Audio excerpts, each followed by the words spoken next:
Hello, my name is Dr. Zenator Agyeman-Rawlings, and I'm the Member of Parliament for Klote-Kole constituency. I also happen to be the first daughter of His Excellency Flight Lieutenant Jerry John Rawlings and Her Excellency Zenator Agyeman-Rawlings. I'm the first of 4 children. My siblings are Ya Santua, Amina, and Kimathi. And by God's grace, I also happen to have given my parents 3 grandchildren as their reward for not killing me, for being such a troublesome child. As children, we didn't grow up in the castle, so we had to see my dad sometimes on the weekends and maybe sometimes in the middle of the week. And this was because they wanted us to remain grounded and not feel detached from having a normal life.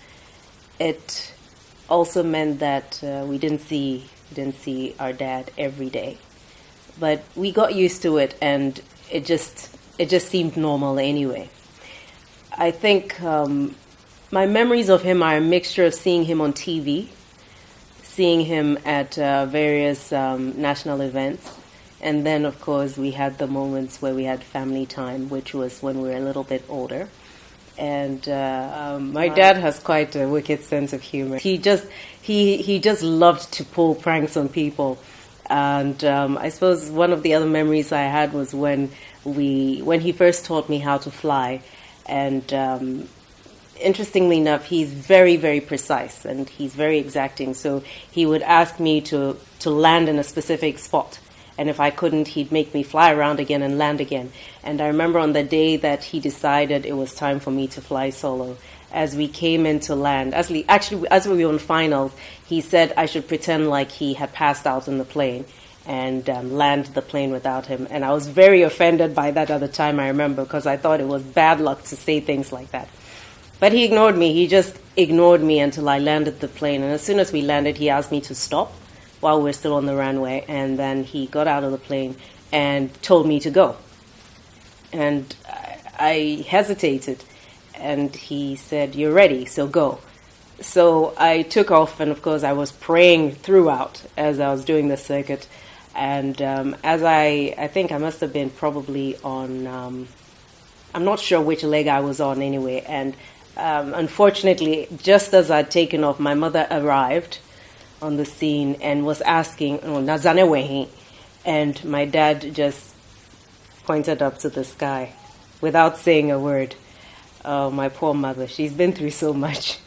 And but thank God, I landed safely and everything, and that was quite an interesting experience. My dad taught me a lot of things. Most of the things I learned taught me how to ride horses, because that was something he's always been very good at. I think he's a bit of an animal whisperer. In the village, he has managed to get his dogs to be friendly with the cats and the birds, the peacocks and the geese, all sorts of creatures, including rabbits, and they seem to get along just fine. And it's the most phenomenal thing to see, because it's not very normal for you to see a dog not attacking a bird in the vicinity, and the animals just get along really well. And I think it speaks to his nature, which is, people only see a certain aspect of him, and when you actually see the way he's able to create a certain atmosphere of harmony around him, it's something that it's quite special, and it's special.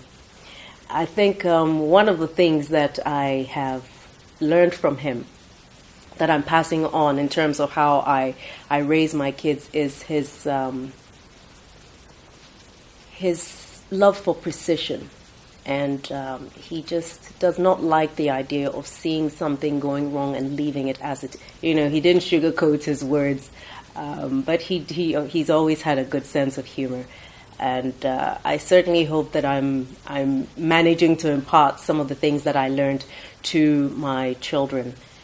And one of the things I remember whenever we would drive out of Accra with my dad, especially on the way back if it was late, was whenever he saw there were elderly ladies or, women who were on their own looking for transport to Accra, he always made sure we picked them up, whether in our vehicle or in addition with the escort vehicle as well. And it was an important thing to see, because he was never too big to help anybody, and he never looked at anybody as being below him or too small to be given his attention or to help.